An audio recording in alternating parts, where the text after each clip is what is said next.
Its simplicity is what gives it potency. Happy Birthday is one of the most popular songs in the world despite having just 6 notes, 6 words, and 4 lines, 3 of which are identical. Despite its apparent simplicity, the joyous melody has an unexpectedly intricate past. Many people have learned the song's melody just by listening to their relatives and friends sing it during gatherings. The song has been passed down through the generations. However, because of how naturally it spreads, the song's copyright became a contentious issue that wasn't resolved until 2015. Patti Smith Hill, who was born in Kentucky in 1868, was well known for challenging conventional wisdom regarding early childhood education. She promoted a more organic approach to kindergarten that relies on kids' innate abilities and creativity rather than regimented instruction. In the meanwhile, her 1859-born sister Mildred J. Hill was equally progressive in the field of musicology. The older Hill concentrated her musical studies on black spirituals, even though she was also a musician and composer. She frequently wrote about the topic under the pen name John Tonser. The Hill sisters collaborated to write the song Good Morning to All. While the third phrase said, "Good morning, dear children," the other 3 were simply that. In 1934, Patti described their collaboration as follows: "She was the musician, and I was, if it is not too pretentious a word, the poetess." Mildred, who was also a teacher, would refine the tune by testing it out on her young charges. They put it in a songbook they released in 1893 called Song Stories for Kindergarten. The song's current form originated as a celebratory birthday song, but the lyrics eventually evolved. It's unclear how exactly that happened, but by 1924, it had turned up in another songbook edited by Robert Coleman, with the first verse having the original lyrics by the Hill sisters and the second verse having "Happy Birthday to You." The song quickly became increasingly well-known and began to appear in more press. However, the lyrics of Happy Birthday were never protected by copyright by the Hills. Afterwards, Patti declared, "I was never a money grubber."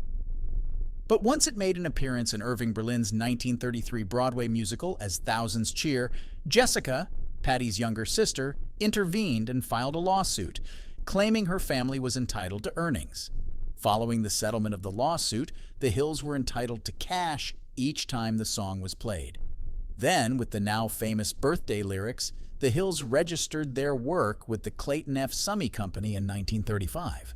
But that was by no means the end of the story.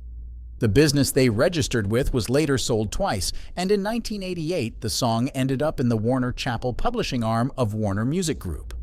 Warner Chappell was expected to make roughly $2 million annually from the song's usage, far into the 2010s. However, it wasn't long before many started to wonder if the music was still eligible for copyright. Since the song was created in the 1890s, some people thought the rights had expired in 1949, while others questioned whether the Hills really penned the birthday lyrics. Some others thought it will remain private property until 2030. Nevertheless, TV series and movies would frequently devise different ways to use the music in order to avoid having copyright fines placed on them. In order to exclude any chance of having to make up for lost revenue, restaurants even began to invent original birthday songs. After all, the fee may change and reach $10,000 depending on when it was utilized. Warner Chappell retained ownership of the song's copyright despite the controversy surrounding its origin. The truth is, according to WNYC's On the Media, it kind of doesn't matter.